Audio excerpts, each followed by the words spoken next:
If you've ever wondered how much print-on-demand sellers posting about their stores are actually taking home at the end of the day, then this video is for you. Because in this video, I'm going to be breaking down my exact P&L. I'm literally going to be screen sharing, showing you line item by line item, how much we made in sales, how much our expenses were, and what's left over at the end of the day. And better yet, this is not just any store, this is our 0 to 7 figure challenge store, which if you haven't seen the video, go check it out because we just recently crossed $1 million in just under 10 months, or it might have been just over 10 months, around 10 months. I'm going to show 2 different months. So I'm going to show December, which is obviously Q4, like peak season, but then I'm also going to show where we are now at the end of May. And so you can get a realistic expectation of not just, peak season, but what does, everyday month look like. Don't just show me, the best of the best. That's the idea here. And big fat disclaimer before we even jump into things is that I've been doing this for the better part of a decade. I've done over $25 million in sales. So these numbers are not typical. This is not like what I would say is standard to expect on a brand new store, but it is certainly possible. I'm nothing special, and I mapped out everything you need to know in order to start this business in a 21-hour free course. And the reason I say that is that it's not just this one time. I've just rinsed and repeated, done the same process across literally 8 different brands. Like Yoga Stay, History Tees are just 2 of them that we sold to Open Store. And before we look at the P&L, just a quick rundown of what this business is instead of, this is not Etsy or merch by Amazon, this is a Shopify brand. And it's a Shopify brand that we just so happen to sell t-shirts on, and we just so happen to fulfill those t-shirts using print on demand. It's an important difference to point out. And so the store, we pick a specific niche, think like yoga or history, along those lines. We make 75 to 100 designs using a variety of different styles and primarily using Mystic AI to generate those designs. And then we launch them on the store and we run Facebook ads, like very basic ads to the store to get the traffic and to generate the sales. We go through like some testing to see what the winners are.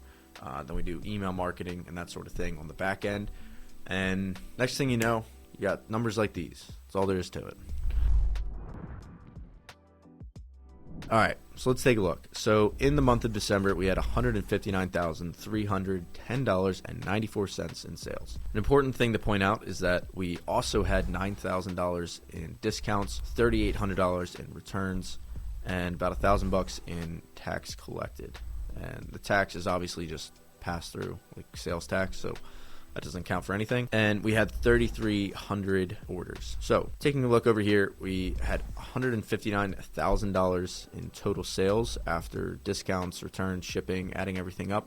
And then we had our credit card cash back, which was $1,629. So this is all of our income. And we also do so much volume with Printify that we get 5% discount. Anyway, so we had $163,623 in total income, and we used the Capital One 2% cashback card for this item here. And our Facebook ad spend was just under $52,000, which I know sounds like a lot, and it is. Like, don't get me wrong, 50 grand's a lot of money, but the way that we get to that number, and this is one of the most common questions I get asked, is like, what should my ad budget be? Like, do I need to allocate 10, 20 grand? It's like, no.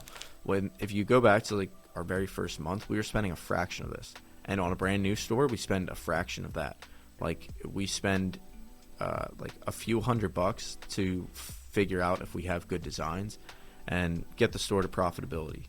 And this isn't an ad training by any means, but our goal in the beginning is just testing stuff out with a few $100, like say $500 max, see what our best selling designs are, and then make a lot more like those, and then just rinse and repeat that process. And the target goal that we're trying to work towards is a 2.0 ROAS, because once we get to a 2.0 ROAS, it offsets all of our ad costs. So if we're spending $1,000, we want to get $2,000 back. The reason that that's kind of the magic cutoff point is if you look over here, you can see our cost of goods sold. This is actually really high for the month, but it was 46.39%. So just under 50% of revenue was going to just fulfillment costs. And then our like transaction fees, overhead and stuff, around a 2.0 is our break even. So if we can get to that point, then we're in a good spot, because then everything on top of that is just profit. So we spent 52 grand on Facebook ads, but that was after working up to that.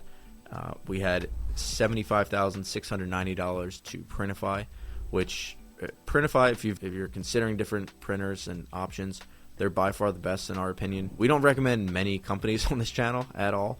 But we recommend the ones that we actually use, and across all the videos, we use Printify in every single brand. The reason being is that I've tried out Gelato, I've tried Printful, I've tried local print shops, and Printify is the one that I keep coming back to time and time again because they are by far the most cost effective. They have extremely consistent quality standards, shipping.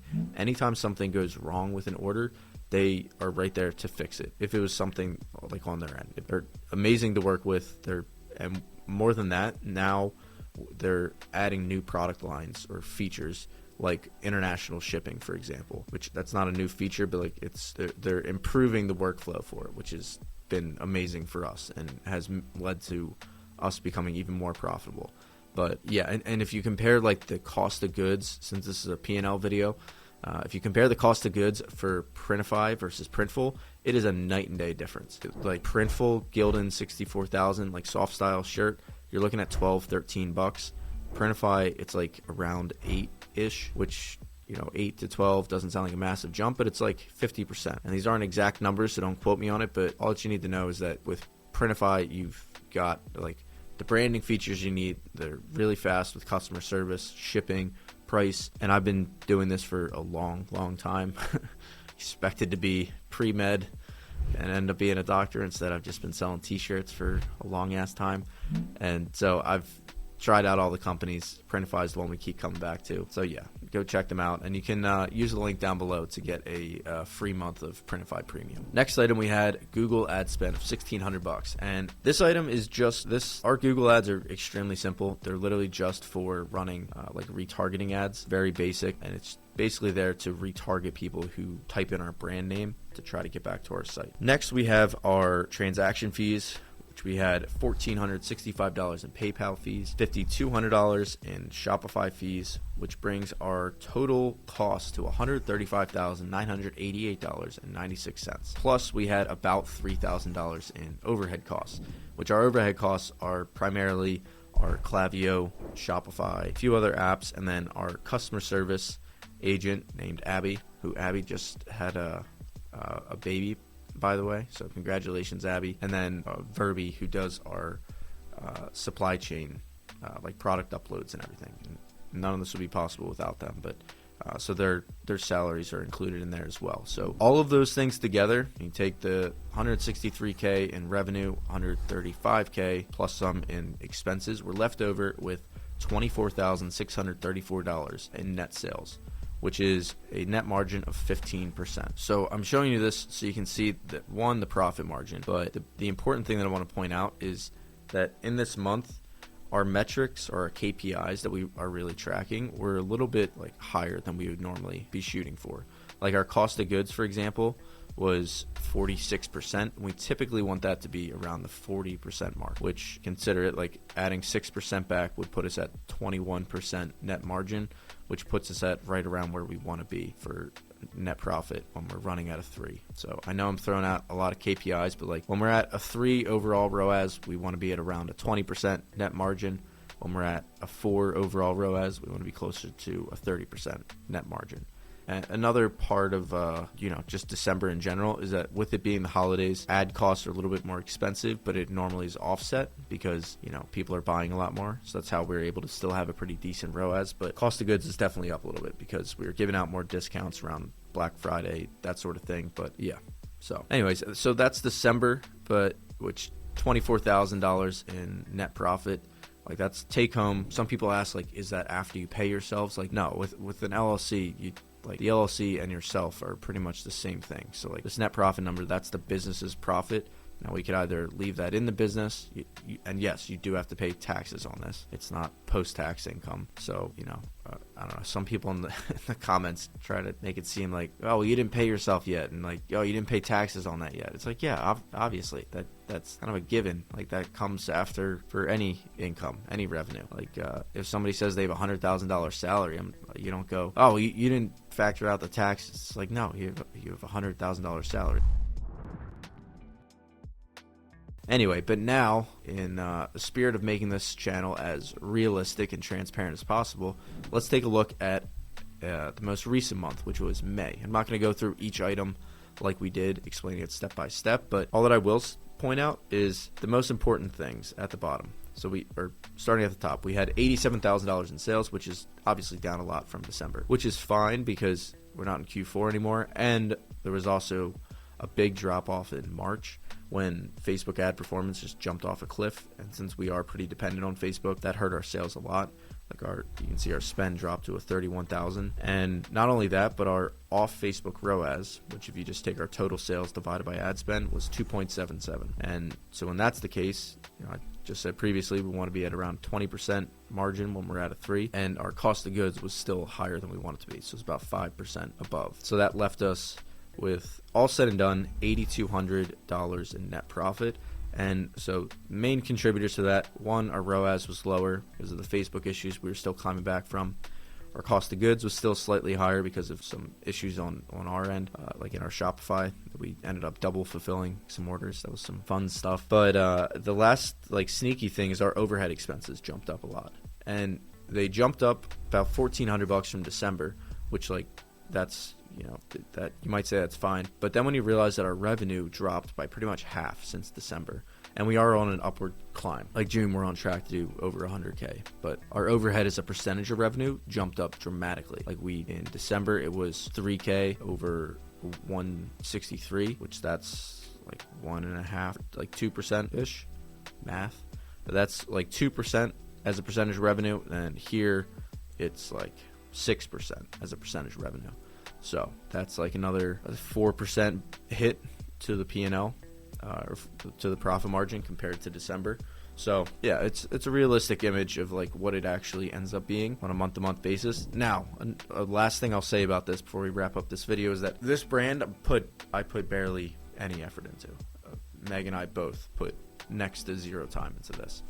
We pretty much just check the ads occasionally, and in We Scale University, I post updates every time that I'm checking the ads, showing the updates we're making and stuff.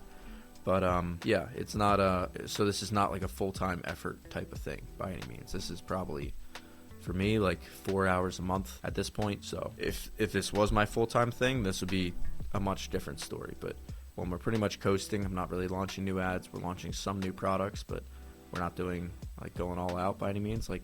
Extra 15K at the end of the month isn't too shabby. And we're definitely, the point that we're at now, because we have so much stuff going on, is we're hiring a team to be able to manage this. So stay tuned for future videos where we talk about what that's been like, hiring a team, outsourcing, delegating.